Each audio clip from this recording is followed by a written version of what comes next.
everybody, and welcome into your weekly dose of Trainer Talk Tuesday. We're gonna jump right in today, guys. So obviously it's the new year, and I'm sure you can probably guess that many people, when making their New Year's resolutions, it typically has to do something with getting healthier or going to the gym more.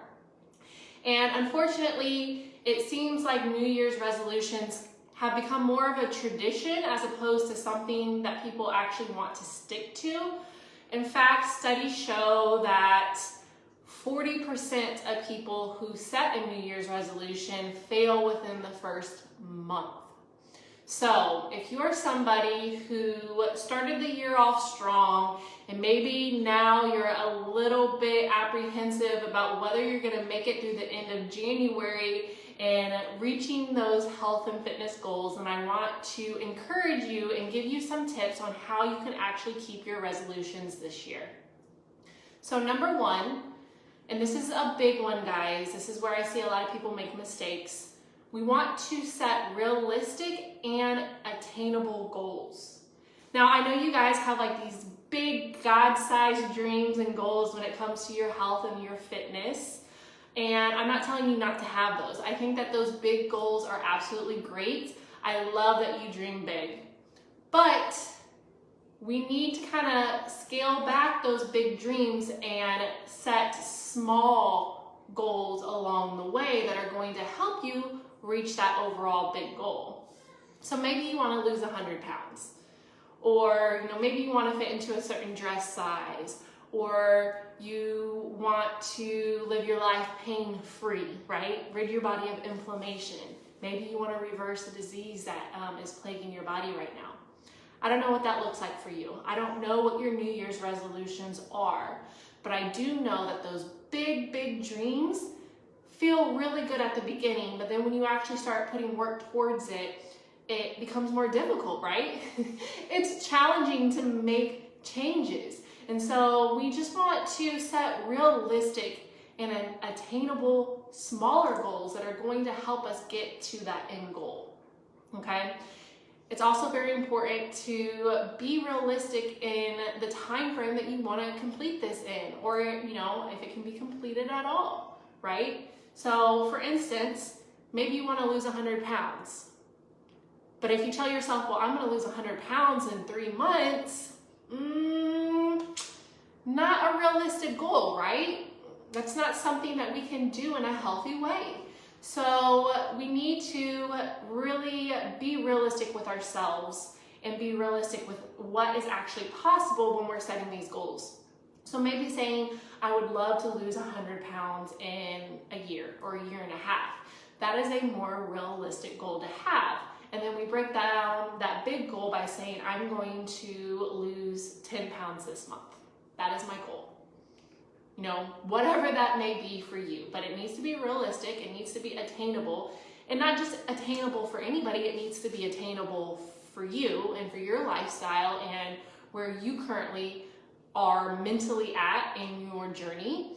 And it also needs to be maintainable. So this needs to be something that you can maintain long term. Not that you can just maintain for a week or 2 weeks or a month, something that you can do and that you can maintain for the rest of your life, right? That's what we're looking for. Number 2, you want to track your results. So when you are trying to keep a health or fitness resolution, it's very important to track your progress along the way. And there are a lot of different ways that we do this. I encourage you to use multiple forms of tracking your results, if not all of these. But the scale, that is one. That's a popular one. It is not the most important one. But if you are somebody that needs to lose a significant amount of weight, it may be beneficial for you to track this number, while keeping in mind that it is not a true reflection of results, which is why we want to get multiple forms of tracking going on here so we can have a better picture of what's actually going on. Another way you can do this is by tracking your measurements. So actually taking measurements, paying attention to how your clothes fit, right? If you go down a size in clothing or not, or if you're wearing the same size but maybe it feels looser, These are all good ways to do that. Taking before photos. This is super important, and a lot of people don't like doing this, but they often appreciate it at the end because pictures do not lie. You're going to be able to see a drastic difference over time when you take photos. Because you kind of look at yourself every day in the mirror, and people that you're around every day, like your family members, your spouse, they're not going to notice the little changes along the way. But if you take photos, then you're really going to be able to see that drastic change over the course of several months. So make sure that you guys get those photos. It's really important. And then we also want to track things that are non-weight related, right? So tracking your strength increases. Maybe you can lift more weight now than you did starting. Maybe you can hold a plank longer than you could before.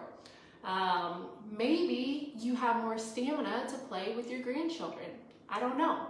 Whatever that looks like for you, you want to have these weight and non-weight victories, and even things that have to do with your goals as far as measurements or taking before photos, but that aren't necessarily the scale.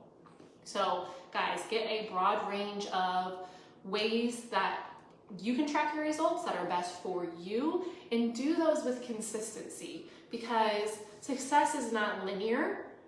You're going to get results, and then you'll kind of take a few steps back, and then you'll take 5 steps forward, and then you'll take 1 step back. And this is very, very common. So it's really important to make sure that we're tracking all this progress along the way. Even things like, how do I feel? Do you wake up feeling rested? Do you wake up feeling refreshed? Do you have more energy? These are all important things to take into account when tracking your results. All right, number 3 is you want to get an accountability partner.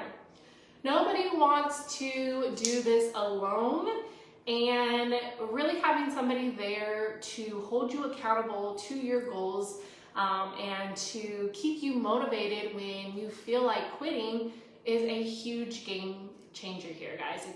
It's huge. Having somebody, especially if they have similar goals to you, is going to give you that extra push to want to keep going, because there's going to be days where you just don't want to go to the gym.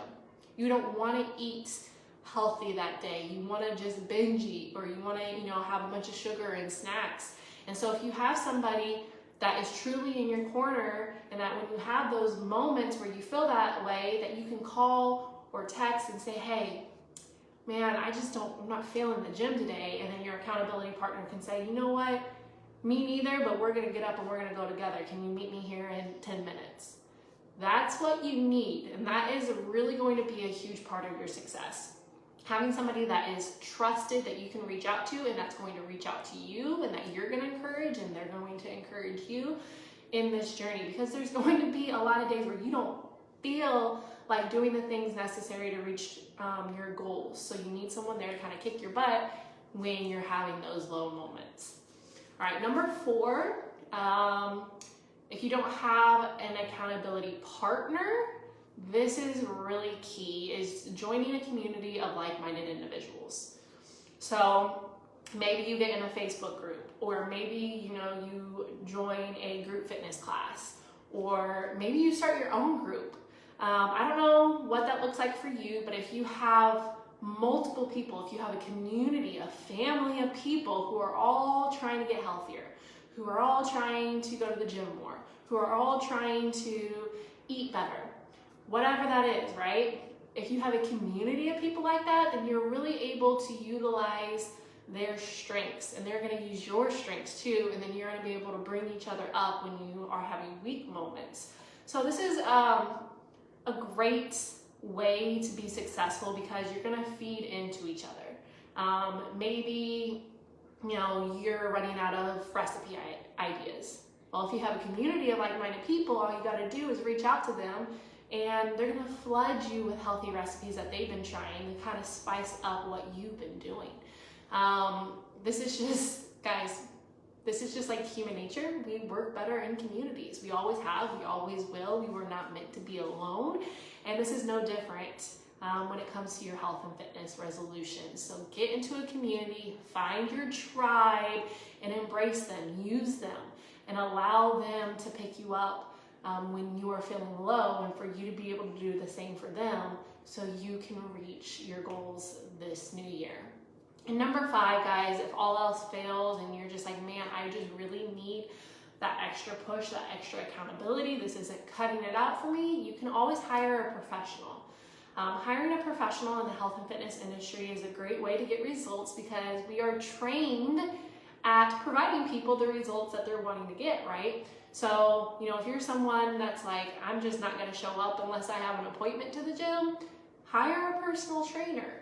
If you're someone who's like, you know what, like, I don't have an accountability partner, I don't, have anybody in my life that can really play that role for me, then, maybe you're going to hire a nutritionalist or a dietitian or a health coach that's going to be able to give you accountability check-ins and, keep you motivated, remind you why you're doing this, and provide you insight that you may not be thinking of on your own.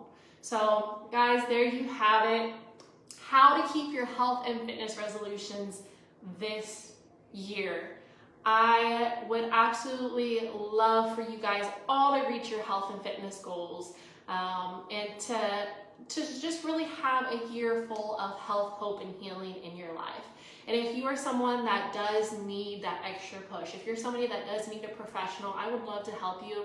My husband would love to help you, even though he's not here with me right now. So please, please do not hesitate to reach out. We offer complimentary wellness evaluations to ensure that we are a good fit for you and that you are a good fit for us, so we can really take back control of your health and your fitness this year and ensure that you are getting the results that you are working so hard to get. So there you have it, guys. I love you guys, and as always, never give up, never lose hope, never settle. Until next time.